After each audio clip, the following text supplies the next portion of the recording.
आदाब।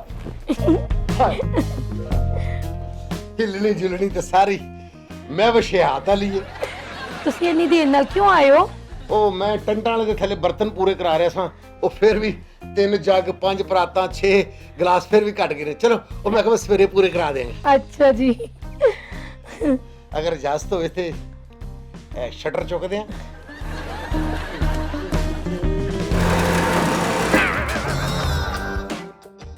ਇਹ ਕੀ ਮੂਲੀ ਇਹ ਗੱਲ ਨਹੀਂ ਮਾਮੂਲੀ।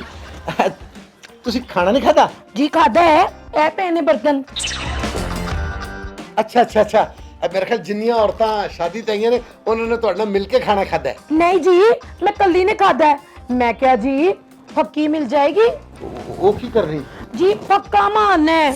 ਮੇਰੇ ਖਿਆਲ ਤੁਸੀਂ ਅੱਜ ਮੈਨੂੰ ਵੀ ਮਾਰਨਾ ਹੈ। ਨਹੀਂ ਨਹੀਂ, ਬਦਹਜ਼ਮੀ ਹੋ ਜਾਂਦੀ ਹੈ ਨਾ। ਅੱਛਾ ਜੀ। ਹਾਂ ਜੀ।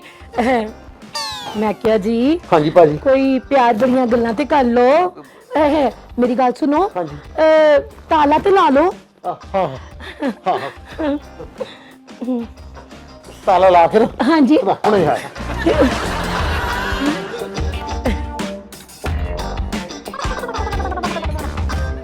ਮੈਂ ਕਿਹਾ ਜੀ ਬਾਹਰੋਂ ਨਹੀਂ, ਅੰਦਰੋਂ ਤਾਲਾ ਲਾਣਾ ਹੈ। ਓਏ ਉਹ ਜਿਹਨੇ ਮੇਰਾ ਰਿਸ਼ਤਾ ਕਰਾਇਆ ਨੂੰ ਲੱਭੋ ਓਏ।